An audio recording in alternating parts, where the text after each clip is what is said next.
Abraham Pratt came to what is now Sheridan County in 1878. Why he came to this river valley, we know he liked it. It was very similar to his homeland of Yorkshire, England, and north central England. There were no trees.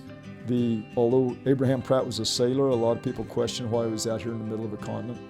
But the tall grass at the time, the waving grass, there was a reason they called it a sea of grass, because it gave the illusion of the sea. The South Fork of Solomon River was running water, a lot of water. It was fairly wide. There were also, at the location of Cottonwood Ranch, 20 live springs within a half-mile radius. So maybe Abraham Pratt saw, there's water, we need water. There's grass for growing something, and if the bottom land was wide, the soil would probably be good. It'd be good fertile soil, which it was. How good did it look? Probably pretty well.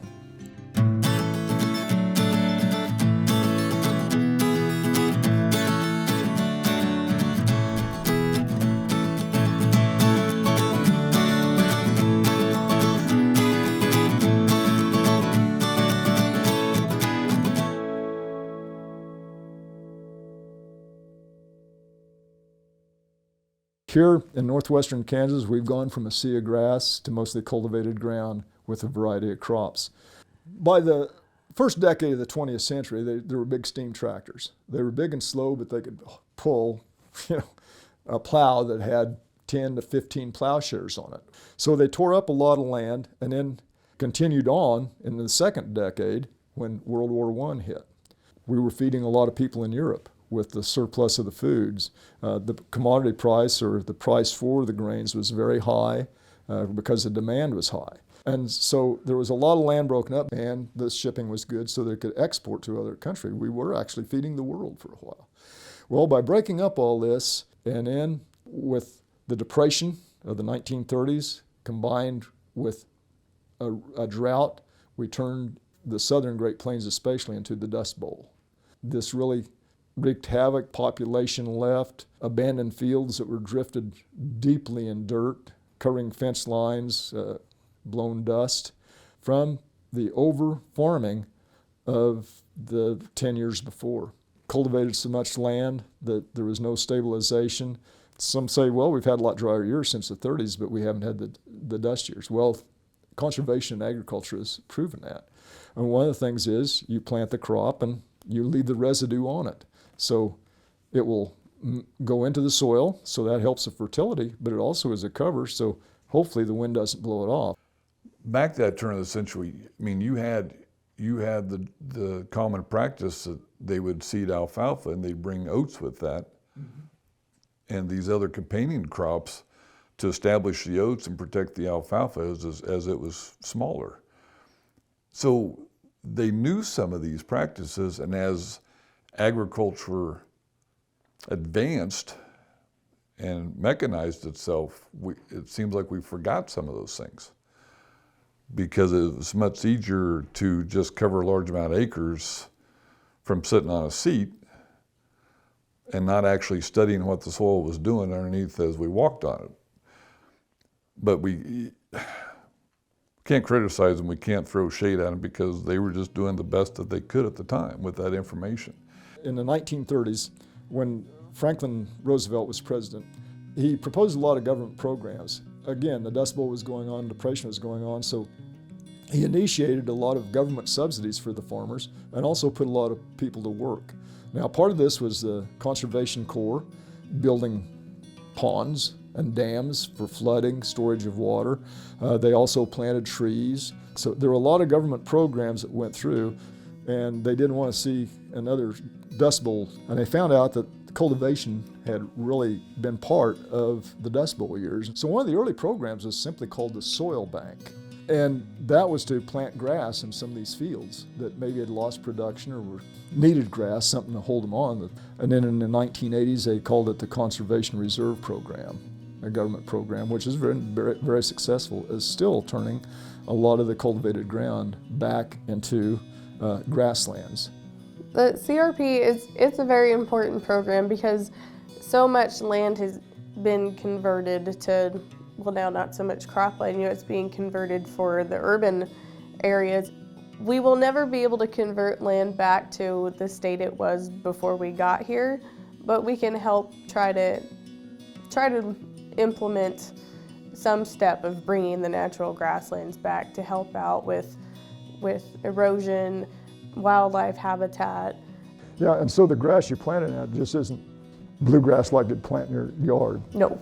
Our mixes out here in this part of Kansas pertain big blue stem and little blue stem, which are the ones that we like. Little and big blue stem are native to Kansas. And then we have side oats grama, and we throw in some switchgrass and Indian grass. And then we do throw in buffalo grass.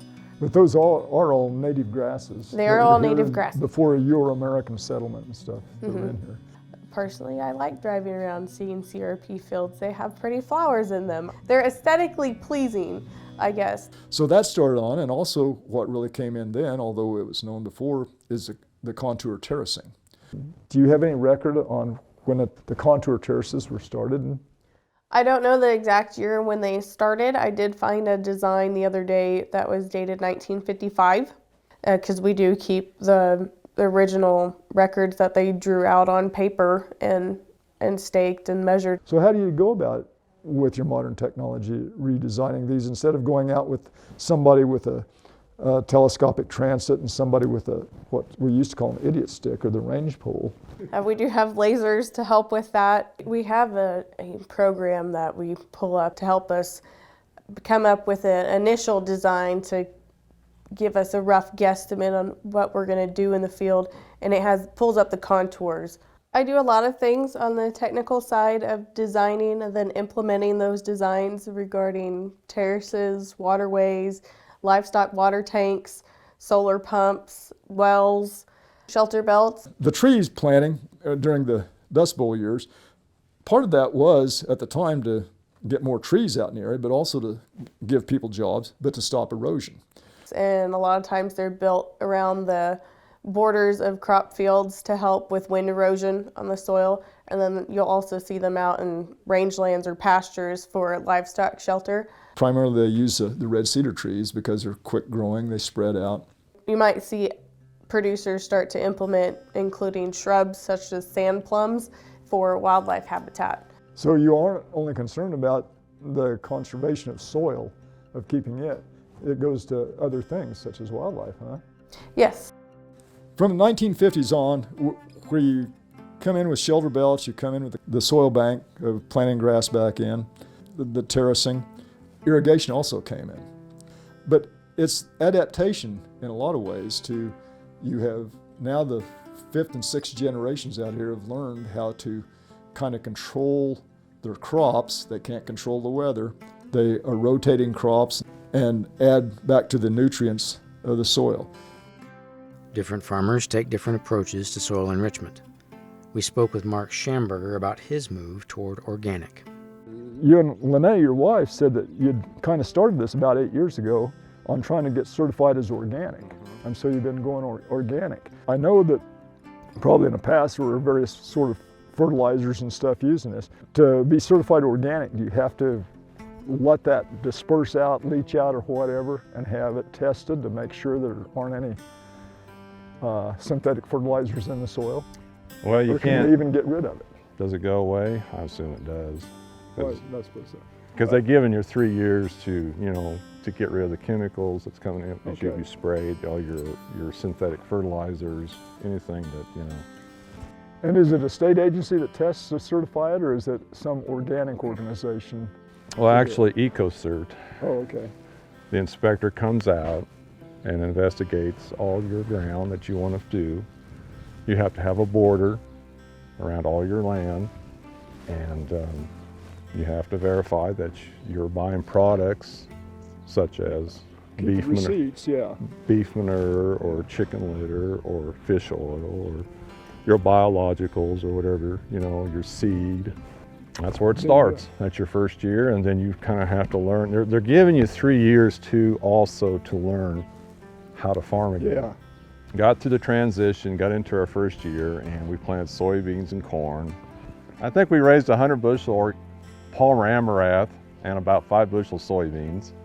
It was a fight. But the Palmer amaranth is usually considered a noxious weed, isn't it? Well, But yeah, that's you know, like- it'll yeah. grow taller than me and you. Yeah, in 2 days. Yeah, basically. yeah, it's just, it's a vivacious weed. I just thought, where did this thing come from, Yeah. you know? And Yeah. But you know, we put that to wheat, and then we put it to corn, and corn again, and it's been our cleanest field. Yeah, good. You know, you always hear, we want to leave it better for the next generation. Well, you know, you got to take care of your soil, because that's where we all came out of, you know. You don't abuse your land, you know, you just got to take care of it. That's where cover crops come in, your legumes, your plow down green manures. There's some places where I believe, I've heard this from this friend of mine, that they'll take 250 bushel corn and shred it to the ground just to get that energy down into the ground. That effort to get energy into the ground is also focused on retaining nutrients and moisture through methods like cover and companion crops and no-till and dryland farming. The function of cover crops in our system is to, one, bring more diversity, keeping everything mixed up for insects, weeds, water evaporation, everything. So if we keep our soil covered, either with last year's residue, or if we have an opportunity to put cover crops in there, we'll do the same thing. They're going to add to the biomass, they're going to add to the diversity. The soil microbes are going to find something in there that's not normally fed to them. And so ultimately we want to just keep the residue on the soils for the water savings and keep the sunlight from cooking it all out. But yet we do have a purpose of feeding our biology, our neighbors below us that we're walking on. You know, when you get out here and you start digging underneath this stuff, the soil coverage is what we're after. That's where we're conserving moisture, keeping the soil cool, and keeping our soil biology alive. In the middle of the day, stick a thermometer or an infrared thermometer and shoot the temperature of that soil versus something that's clean, tilled, 15, 20 degrees difference. This will be cooler soils, which less evaporation. Soil biology and roots don't like anything above 95 degrees. There's several inches of residue on that. So it's all underneath there, and all the soil and all of the inhabitants of that soil and the roots all underneath that roof staying protected and cool. Water is staying down there. It's not on the surface evaporating off. No-till is using chemicals in place of tillage. We're talking ounces per acre, an acre being the size, give or take, of a football field. Low concentration. Many of these are very short residual. They're not lasting long in the soils. They have a purpose. We're trying to use less and less of the chemical and the fertilizers as we go forth, because we understand that they can be a form of destruction. As we go and look at possibly our soil biology, our insects that are beneficial, all that can have a play on throwing that balance of nature out of sync. You know, we already see resistant weeds. The Palmer amaranth, it's very difficult to control with chemicals at times. Rotation is basically what keeps it at bay. Research and observations is we can use some of the cover crops in place of the chemicals. We have certain cover crops that work really well for a weed suppression. So if we can bring these into our system, they'll take place of some of the chemistry. I mean, our prairies are always covered, and our prairie grasses have grasses and forbs and some broadleafs. They have diversity to them also, and they've been around for a long time and still produce every year with whatever rainfall they're given, but they're covered. We need to take some of those lessons that are in front of us and pay attention to them. Dryland, you're at the mercy of rainfall. You don't have the ability to to water your crops. You're driving on dry land right here. What we're here on this wheat stubble does not get any irrigation. So what I do with this goes back to how much moisture can I bank in this ground with snow or rain will determine what I put into this. That's truly the difference. Here on the irrigated side, you have the ability to turn an energy source on to pull water from the Ogallala up and apply it. Dry land, you are strictly at the mercy of God and His rainwater and saving what He gives you. That's key. You know, what's the value of an inch of water? If you plant a crop and you can't get it established, even though you planted at a dryland rate or a less population, 1 inch of water on that at the right time to establish a stand to give you a chance is priceless. So I think, you know, irrigation will be here for, at least I hope, for a while. I hope, you know, for generations, but we have to respect it. Irrigation in western Kansas depends heavily on the health of the Ogallala Aquifer, an underground geological formation that stores water. The Ogallala Aquifer itself is encased in shale. There's a shale layer on the very bottom, and the water sits right on the top of that shale layer. And then there's sand and rock formation inside. That's actually what the aquifer is it's water encased in sand. Like a big sponge. Like a big sponge. And then above that, of course, is our dirt, you know, that we farm. Local farmers, like you said, you know, we've talked that everybody knows everybody. We all knew that there was an issue because as the water table declines, so does that well capacity. So when you do that, that means less water can be pumped out of the ground. Basically, too many straws got put in the cup to pump it out. And we can't put the genie back in the bottle, but we can sure do better with what we know now.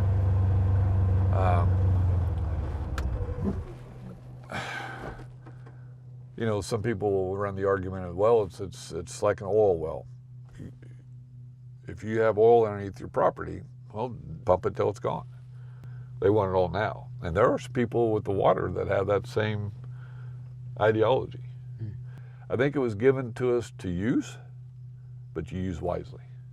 So we knew there was a problem. I mean, you didn't have to be a scholar or a geologist or know water law. I mean, you can see with your own two eyes that it's happening. You had to be a farmer. You had to be a farmer. And so there was about 40 to 50 of us farmers collectively that got together and were like, we need to do something different. We have to figure out what we need to do. So then we started working with Kansas Geological Surveys, everything like that, to figure out what can be done, what needs to be done, and then a goal. Our goal was to extend the life of the aquifer. That was our initial goal, so that, you know, more future generations could have access. I know that you and a bunch of people formed with the acronym of called LEMA. LEMA means Local Enhanced Management Area, okay? So in the early 2000s, the GMD-4, based in Colby, Kansas, that's the Groundwater Management District, recognized 6 spots in the GMD that had high declines of water in the Ogallala Aquifer from irrigation, cattle, whatever that may be.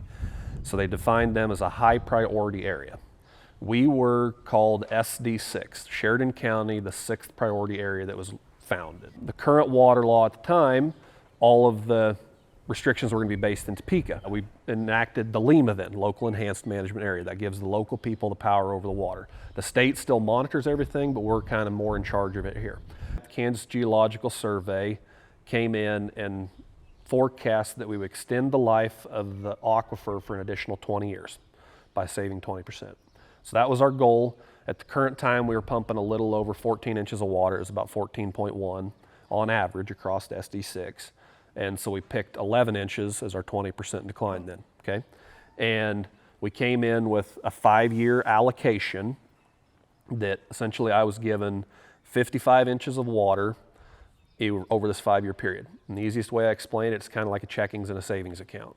I've got 55 inches in my savings account, and I can spend it in my checking account however I want it to, but I just can't go over that 55-inch savings account then in this 5-year period. Actually, we're just in our 10th year of doing this, just finishing our second 5-year term this year in 2022. The first 5-year period, the data coming out was amazing. We had stopped the decline of the aquifer completely, which that wasn't even our initial goal. There's actually certain spots inside the area that the water table has actually started to come back up and recharge. And what are some of the methods you use to reduce that? So personally on our farm, we utilized crop rotation, no-till farming practices, drop nozzles, low pressure nozzles to soak more water and less evaporation.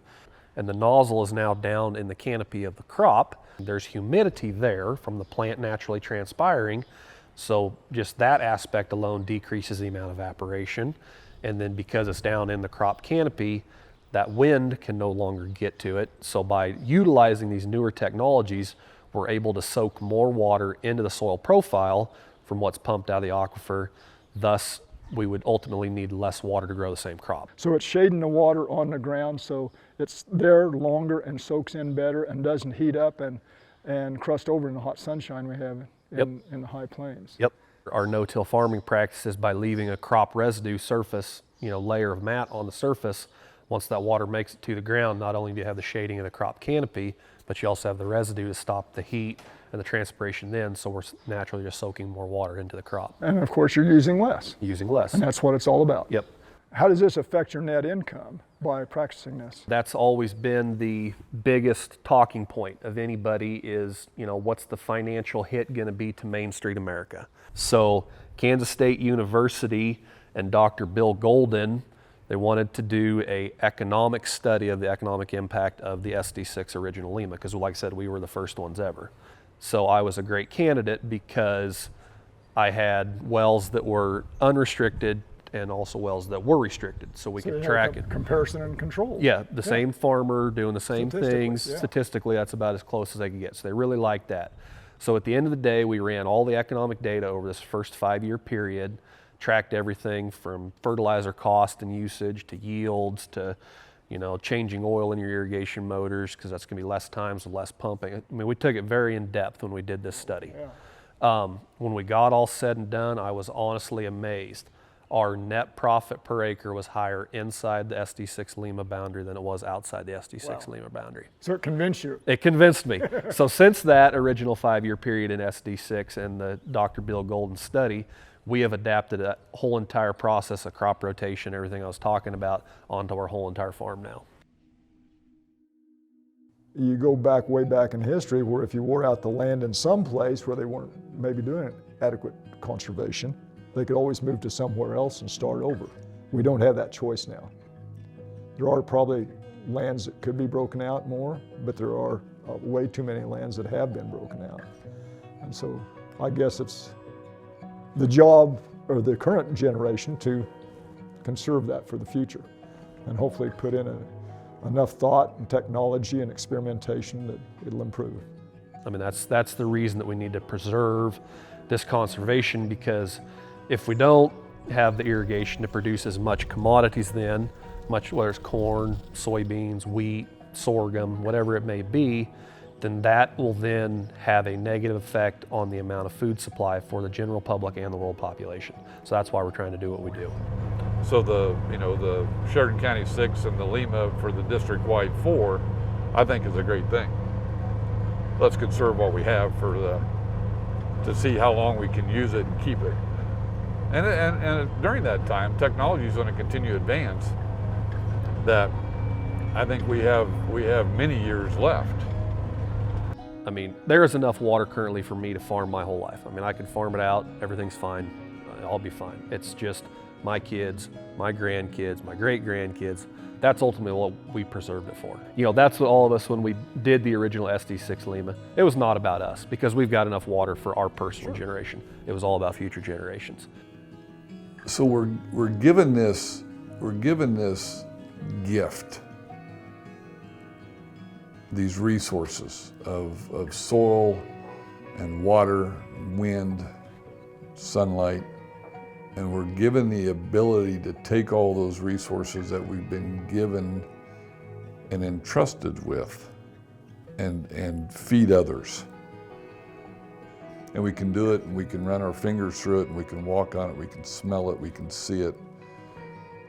It's a wonderful thing And it's a beautiful design, how it was designed, and we're given the task to use it, improve it, and if so called, to pass it on. Hopefully better than we found it.